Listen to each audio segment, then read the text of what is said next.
इस पूरे मामले को लेकर के ज्यादा जानकारी देने के लिए हमारे साथ सनी गुप्ता संभल से संवाददाता जुड़ चुके हैं। सनी, आपसे ही जानना चाहेंगे कि जिस तरह पुलिस प्रशासन ने पहले ही ये कह दिया है कि अगर आपको नमाज अदा करनी है तो मस्जिद आपको जाना होगा, यानी ईदगाह मस्जिद में व्यवस्था की गई है, आप घर की छतों पर लोगों को बुला करके एक साथ नमाज नहीं अदा कर सकते, इसके पीछे का कारण क्या माना जाए?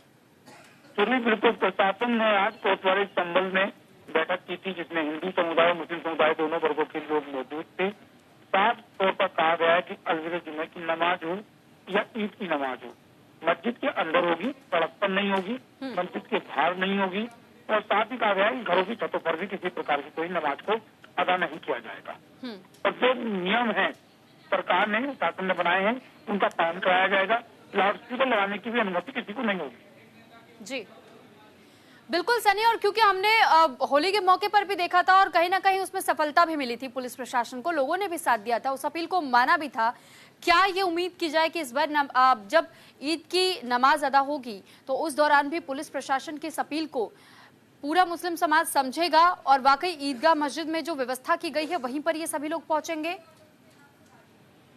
पुलिस प्रशासन ने मैसेज तो दिया है जी, लेकिन पुलिस प्रशासन ईद या अलविदा जुमे की लेकर के पूरी तरह से मुस्तैद है। जितनी भी मस्जिदें हैं सबको निर्देश दिए गए हैं कि अपनी अपनी मस्जिदों में नमाज अदा करें। जी, अगर किसी को घर पर ही नमाज अदा करनी है तो घर के अंदर करें, जी, छत पर कोई नमाज अदा नहीं होगी। ड्रोन सीसीटीवी कैमरे से पूरे क्षेत्र की निगरानी अभी भी की जा रही है और अलविदा जुमे पर और ईद पर खास सुरक्षा व्यवस्था का इंतजाम पुलिस की ओर से किया जा रहा है। ठीक है, लेकिन सनी, अगर कोई अपने घर के छत पर नमाज अदा करना चाहता है तो फिर इस बात से आपत्ति पुलिस प्रशासन को क्या है? पिछड़ा तर्क यह है कि कोई हादसा न हो जाए। अगर बड़ी संख्या में लोग छत पर नमाज अदा करने के लिए पहुंचते हैं, जैसे कई बार देखा गया है कि जब छत पर लोड ज्यादा हो जाता है लेंटर के ऊपर, कई बार लेंटर अन्य घटनाओं में गिर भी चुके हैं, लोग दब भी चुके हैं, कोई घटना न घटे, कोई अप्रिय घटना तो आगे न हो, उससे बचने के लिए मैसेज दिया गया है कि आपको नमाज अदा करनी है तो घर के अंदर कीजिए, छत पर न करें।